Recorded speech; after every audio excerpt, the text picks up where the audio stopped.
اللہ تبارک و تعالی قرآن مجید میں ارشاد فرماتا ہے وَبِالْوَالِدَيْنِ احسانا، والدین کے ساتھ حسن سلوک کرو، والدین سے محبت سے پیش آیا کرو، اف تک نہ کہا کرو۔ حضرات، دنیا میں ہر شخص ترقی چاہتا ہے، اپنا فائدہ چاہتا ہے، اپنے لیے سربلندی چاہتا ہے۔ دنیا میں کوئی ایسا شخص نہیں وہ سائیکل سے چلتا ہے، وہ چاہتا ہے میرے پاس بائک ہو جائے۔ جس کے پاس بائک ہے وہ چاہتا ہے کہ میں مرسیڈیز کار سے چلوں۔ ہر شخص اپنی ترقی چاہتا ہے، کوئی اپنے لیے ایسا نہیں چاہتا ہے کہ میں ترقی نہ کروں۔ لیکن دنیا میں دو ایسی شخصیتیں ہیں جنہیں ماں باپ کہا جاتا ہے، وہ چاہے جس حالت میں ہو وہ چاہتے ہیں کہ میری اولاد ترقی کر جائے، میری اولاد اونچے منصب پہ فائز ہو جائے۔ حضرات، ماں باپ کی دعائیں ایسی دعائیں ہوتی ہے جو کبھی رد نہیں ہوتی، بلکہ ماں باپ کی دعاؤں کی برکتوں سے آدمی اونچے منصب پہ فائز ہو جایا کرتا ہے۔ حضرات، ذہن کو قریب کریں تو دور نہیں بلکہ اتری بہار کے راجہ جنہیں دنیا سرکار سرکاہی کے نام سے یاد کرتی ہے، چلیں ان کی بارگاہ میں۔ تیغ علی کے فیض کا در ہے کھلا ہوا، تیغ علی کے فیض کا در ہے کھلا ہوا، ہے قادری فقیروں کا جھنڈا گڑا ہوا، ہے قادری فقیروں کا جھنڈا گڑا ہوا۔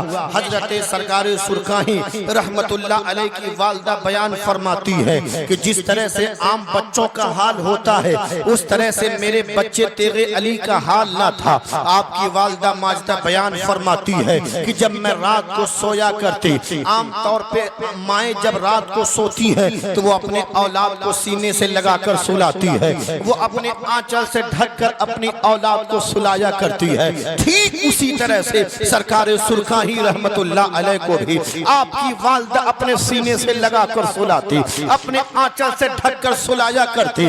لیکن آپ بیان فرماتی ہے کہ جب صبح کو میری آنکھ کھلتی تو میں نے دیکھا کہ میرا تیغ علی میرے سینے کے قریب نہیں ہے، میرا بیٹا تیغ علی میرے آنچل کے نیچے نہیں ہے۔ سرکار سرکاہی کی والدہ بیان فرماتی ہے کہ جب میں دیکھتی کہ میرا بیٹا تیغ علی ہے کہاں تو آپ بیان فرماتی ہے کہ صبح کو میں دیکھتی تو میرا بیٹا تیغ علی میرے قدموں سے لپٹا رہتا تھا اور میرے قدموں کو بوسہ دیا کرتا تھا۔ جو بچہ پیدا ہوتے ہی پوری دنیا کو سبق دے رہا ہو کہ ماں کے قدموں تلے جنت ہے، ماں کے قدموں تلے جنت ہے، باپ جنت کا دروازہ ہے۔ میرے بزرگ اور دوستوں، ماں کی ایسی دعائیں ملی کہ تیغ علی نہ رہے بلکہ سرکار سرکاہی بن کر پوری دنیا میں چمکنے لگے، پوری دنیا میں شیخ المشائخ بن کر کے چمکنے لگے۔ حضرات، ماں باپ کی خدمت، ان کی دعائیں رائے گا نہیں جاتی ہے، بلکہ جب ہم گھر سے نکلتے ہیں اپنے ماں باپ کی دعائیں لے کر تو اللہ تعالیٰ بلاؤں کو دور کر دیتا ہے، حادثات سے ہمیں بچا دیا کرتا ہے۔ شاعر نے لکھا، گرتے گرتے میرا دعویٰ ہے سنبھل جاؤ گے، گرتے گرتے میرا دعویٰ ہے سنبھل جاؤ گے، گرتے گرتے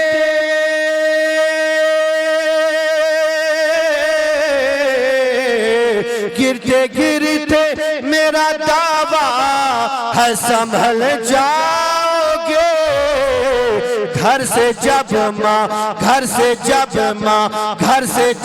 ماں کی دعا لے کے نکل جاؤ گے، گھر سے جب ماں کی دعا لے کے نکل جاؤ گے، گھر سے جب ماں کی دعا لے کے نکل جاؤ گے، گھر سے جب ماں کی دعا لے کے نکل جاؤ گے۔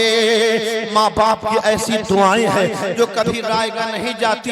کچھ دعائیں ایسی ہیں جیسے پیغمبر کی دعا امت کے حق میں، حضرات گرامی مرید کے حق میں پیر کی دعا، شاگرد کے حق میں استاذ کی دعا، بچوں کے حق میں ان کے ماں باپ باپ کی دعا یہ رد نہیں ہوتی ہے بلکہ اللہ اسے قبول فرما لیتا ہے۔ آخری بات، ایک بہت بڑے اللہ کے ولی گزرے جنہیں دنیا حضرت بایزید بسطامی کے نام سے دنیا انہیں یاد کرتی ہے۔ حضرت بایزید بسطامی فرماتے ہیں کہ اللہ نے مجھے جو ولایت کے منصب پہ فائز کیا یہ میری ماں کی دعاؤں کا اثر ہے۔ پھر واقعہ بیان فرماتے ہیں کہ کڑاکے سردی کی رات تھی، میری ماں نے مجھ سے پانی طلب کر دیا، اے بیٹے بایزید مجھے پیاس کی شدت تڑپا رہی ہے لہذا مجھے پانی پیش کرو۔ اس زمانے میں پانی کی قلت تھی، بایزید بسطامی نے برتن اٹھایا اور پانی کی تلاش میں نکل گئے۔ جب پانی لے کر کے آئے تو دیکھا کہ ماں سو گئی ہے، ماں کی آنکھیں لگ چکی ہے۔ آپ سوچنے لگے کہ اگر پانی رکھ کے سو جاتا ہو تو ماں کی آنکھیں کھولیں گے، اگر ماں کو پانی نہ ملے گا انہیں تکلیف ہوگی، انہیں پریشانی ہوگی۔ اس لیے بایزید بسطامی رات بھر پانی کا برتن ہاتھ میں لیے کھڑے رہے کہ جب ماں کی آنکھیں کھولیں گی میں پانی پیش کر دوں گا، ماں کے دلوں کو سکون مل جائے گا، امی کے دلوں کو قرار آ جائے گا۔ اللہ اکبر، رات بھر بایزید کھڑے رہے۔ فجر کا وقت ہوا، ماں کی آنکھیں کھلے تو ماں نے دیکھا کہ سردی کی وجہ سے، پانی کی وجہ سے میرے بیٹے بایزید کا ہاتھ بالکل برف بن چکا ہے۔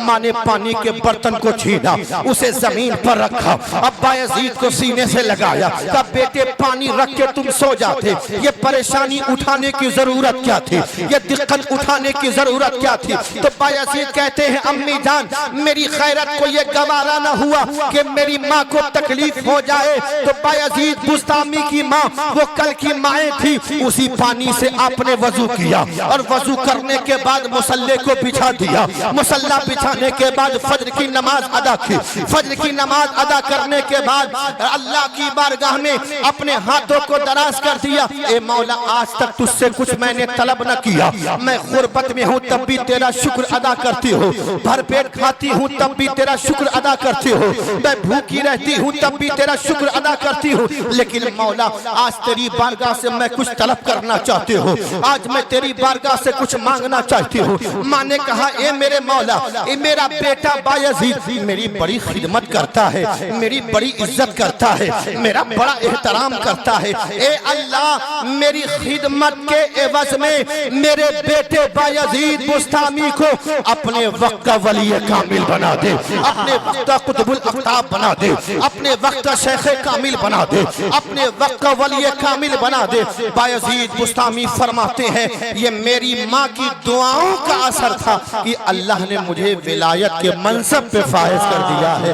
اس لیے میرے بزرگ اور دوستوں، اللہ نے اگر ماں باپ ہمیں ہماری زندگی میں ماں باپ ہیں تو ہمیں ان کی خدمت کرنی چاہیے، ان کے ساتھ محبت سے پیش آنا چاہیے، اور اگر وہ دنیا سے رخصت ہو گئے ہیں جیسے آج صاحب خانہ نے مجلس سجائی ہے، آپ مجلس سجا کے ان کے حق میں دعا کریں، ان کے لیے مغفرت کے طلبگار ہو جائیں۔ وَبِالْوَالِدَيْنِ احسانا، والدین کے ساتھ حسن سلوک کرو، والدین کے ساتھ اچھا سلوک کرو، والدین سے محبت سے پیش آیا کرو۔